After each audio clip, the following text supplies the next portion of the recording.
Hey y'all, it's me, uploading for the second time in a year.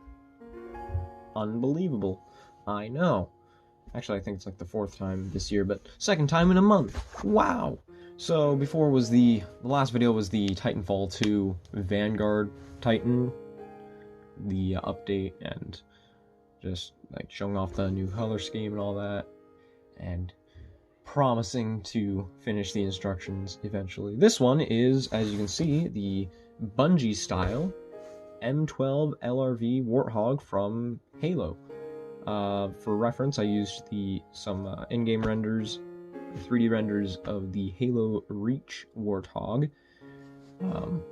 I almost completely rebuilt from scratch the Warthog. Before it was the 343 style Warthog, and I have some videos on that previously, one version with suspension, one version with steering. This one has neither, because I don't have any rubber bands for suspension, and the steering build was way too fragile, so I just stuck with rigid wheels so they doesn't move around at all.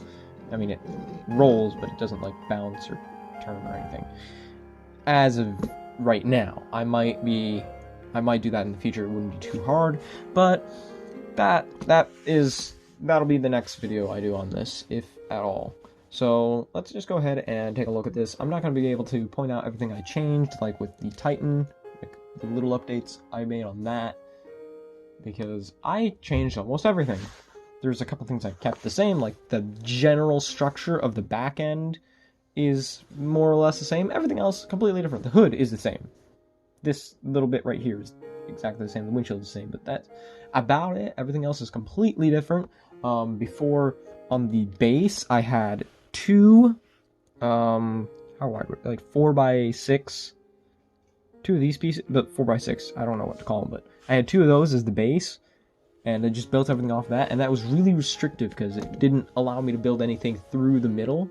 It was just kind of like a little, like kind of the hull of a boat, kind of like a half pipe, and then I just built off the sides of that, the ends of that, and that made it really fragile. The front and the back ends would just fall off of the middle all the time. Now it's a lot more sturdy. I can kind of wiggle it around without being too worried about it breaking. It's not going to just break in half, at least. The hood is also a lot sturdier. It used to just break off every 5 minutes, but now it doesn't even move. It's almost completely fixed in place. The console in the middle has a little bit more detail. There's a couple more pieces in there, a little control panel right there, like a keyboard or something. I still have these two pieces in there, this little round stud, all that. There's a little more detail. It's raised up a little bit more than it used to be because again, looking at the reference images, I noticed that it was incorrectly proportioned previously. The turret is completely new. It's further forward in the truck bed than before, because that is how it is supposed to be. The barrel is much longer. It now extends to the windshield. Instead of being only 4 studs long, it is now 6 studs, I think, or 5. It's longer than it was, which, looking at the reference images, I think it's actually a little bit too short still, but it looks fine.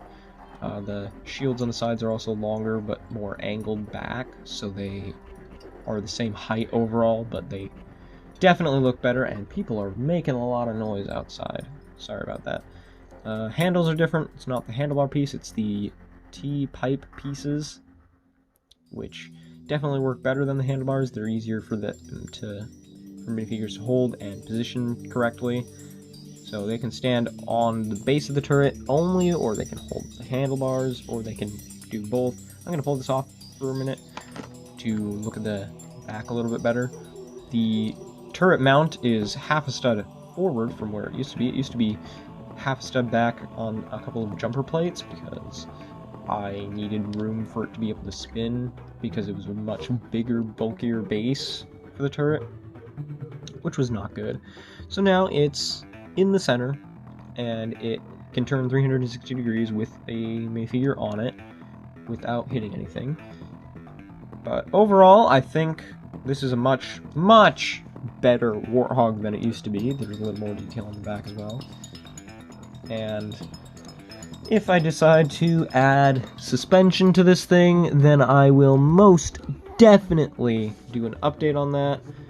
But for now, this is it. Just wanted to show it off.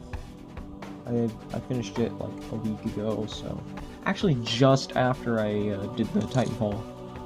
Oh no. Just after I did the Titan, I started on this, so it's only been like a week since I finished this, so it's fairly new, and it's probably the quickest I've ever uploaded a video after doing. Oh no, I did the Titan. I don't know. Well, it didn't take me a year to finish this one, so I hope you guys enjoy it. I actually, whenever I get around to doing the Titan instructions, I will also make instructions for this one. This one will probably be a lot easier. It's a lot smaller too. I guess the price would come around like $20–25 instead of $40, because the Titan, it's a beefy boy. But this one probably around $20, and whenever I manage to get around to making instructions, I will do both. So keep an eye out for that. It'll probably be a while, but I will do it as soon as I can, and I will update you guys immediately. But anyway, that's it. If you enjoyed, do the stuff, rate, like, comment, subscribe, all that stuff. If you want to see anything specific, and I have the capability of doing it, like if you want to see a particular vehicle, I've got a ton of parts just lying around, so I might be able to build something else after this, and I've got space on my shelf for like one large vehicle or two small vehicles. So if you want to see anything specific, let me know in the comments. If you just want to see the instructions, leave a like, subscribe, and I'll do it eventually. But that'll be it. I hope you guys enjoyed, and I will see you in the next one. Bye.